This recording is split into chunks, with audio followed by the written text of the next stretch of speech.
Selamat siang, perkenalkan nama saya Sinta Kusumardani, NIM 114210050 dari kelas CLB.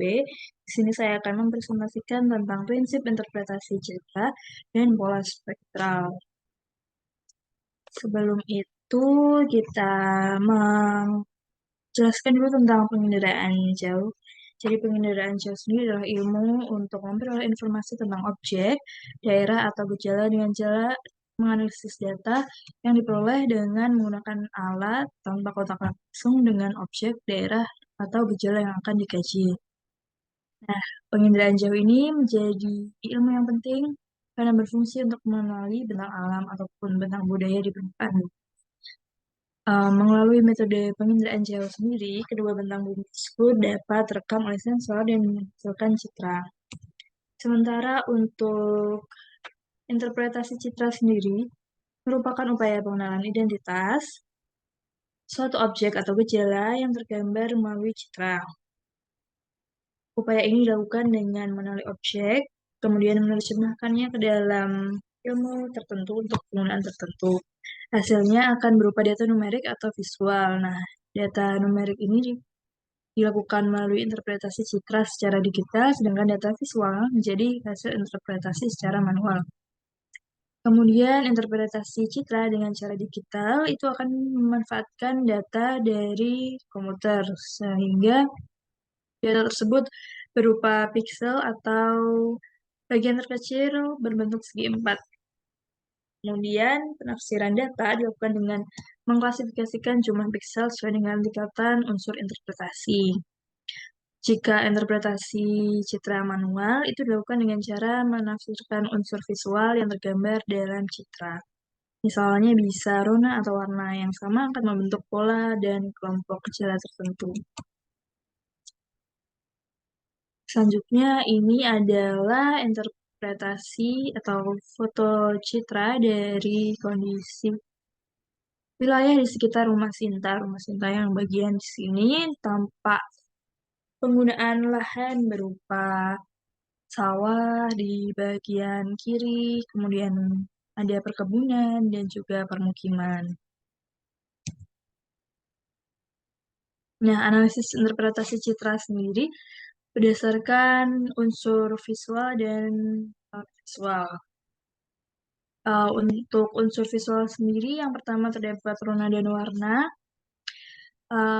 Rona dan warna itu penting dalam interpretasi citra karena dapat memberikan informasi tentang jenis, kelas, kondisi, dan perubahan objek pada citra. Contohnya, rona warna untuk membedakan antara vegetasi, air, tanah, serta bangunan.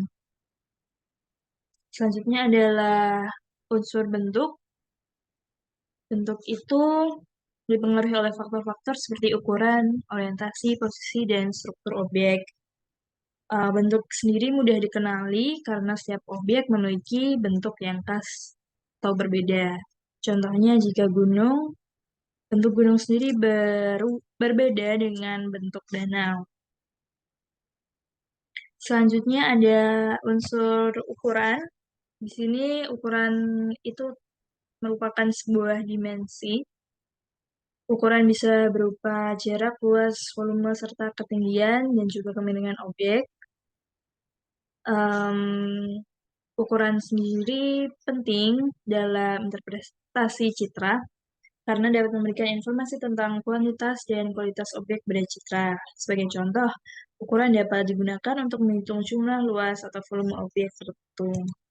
Selanjutnya adalah tekstur. Tekstur sendiri merupakan frekuensi perubahan rona pada citra atau pengulangan rona kelompok objek yang terlalu kecil, yang dipengaruhi oleh bisa resolusi, jarak pandang, atau sudut datang gelombang elektromagnetik. Tekstur itu dibedakan menjadi dua, yakni tekstur kasar dan halus. Tekstur juga dapat digunakan untuk membedakan antara sebagai contoh bisa hutan primer, hutan sekunder, ladang, dan padang. Selanjutnya adalah pola.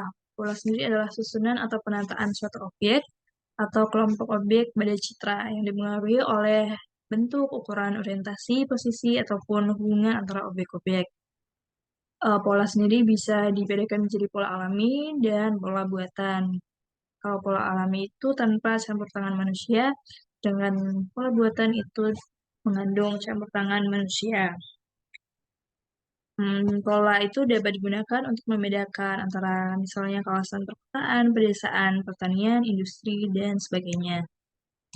Selanjutnya adalah bayangan. Di sini bayangan itu merupakan unsur interpretasi citra yang penting karena dapat memberikan informasi tentang ketinggian dan kemiringan objek pada citra.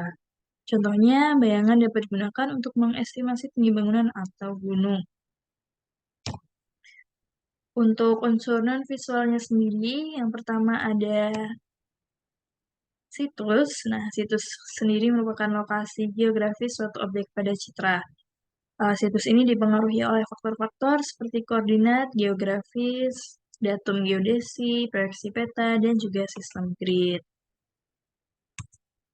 Selanjutnya adalah asosiasi atau hubungan atau keterkaitan suatu objek dengan objek lain pada citra yang dipengaruhi oleh faktor seperti jarak, arah, orientasi, dan pola antara objek. Asosiasi itu penting karena dapat memberikan informasi tentang interaksi dan fungsi objek pada citra.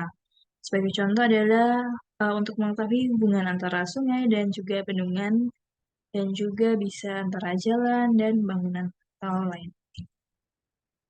Nah, untuk selanjutnya adalah spektral, yang merupakan sifat atau karakteristik dari suatu objek yang berhubungan dengan gelombang elektromagnetik yang dipantulkan dan diserap oleh objek tersebut. Spektral sendiri dipengaruhi oleh faktor seperti panjang gelombang, intensitas sudut datang, dan sudut pantul gelombang. Kemudian, spektral itu merupakan unsur interpretasi citra yang penting karena dapat memberikan informasi tentang komposisi kimia, fisika, dan sebagainya pada objek pada citra. Contohnya itu spektral dapat digunakan untuk mengidentifikasi jenis mineral yang akan dibahas pada slide selanjutnya. Nah, selanjutnya ada radiometrik atau sifat atau karakteristik suatu objek yang berhubungan dengan intensitas atau energi gelombang elektromagnetik. Radiometrik itu dapat memberikan informasi tentang kualitas dan kuantitas objek pada citra. Contohnya dapat digunakan untuk mengukur tingkat kepadatan penduduk, tingkat produktivitas tanaman, dan juga tingkat pencemaran lingkungan. Nah, selanjutnya uh,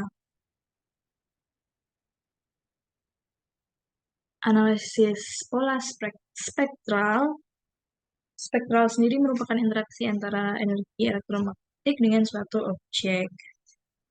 Kemudian untuk pola spektral yang saya unduh dari situs yang telah diberikan, di sini ada mineral berupa muskovit dengan bentuk seperti ini, untuk pola spektral yang seperti ini. Nah, selanjutnya untuk analisisnya,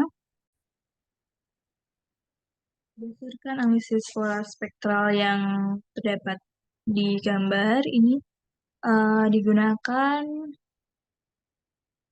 analisis menggunakan Landsat.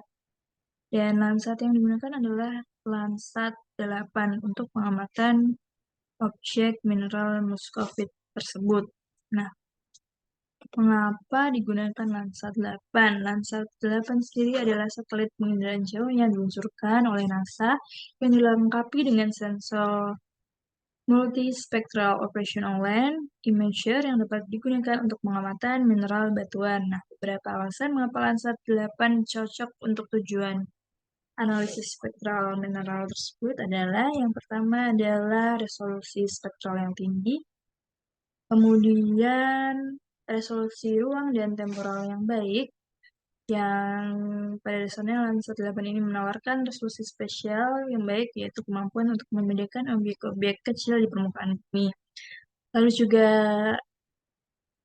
dapat dilakukan pemantauan perubahan temporal untuk misalnya komposisi dari mineral tersebut dari waktu ke waktu.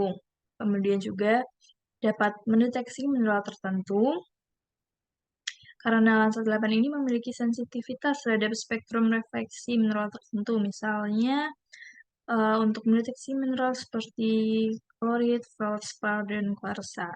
Dan yang terakhir adalah pengolahan citra yang maju. Jadi citra Landsat ini dapat diolah dengan menggunakan teknik-teknik pengolahan citra digital yang canggih, termasuk teknik pemrosesan untuk meningkatkan kontras dan mengidentifikasi karakteristik mineral batuan dengan lebih baik. Sekian penjelasan dari saya. Untuk kurang lebihnya mohon maaf. Terima kasih.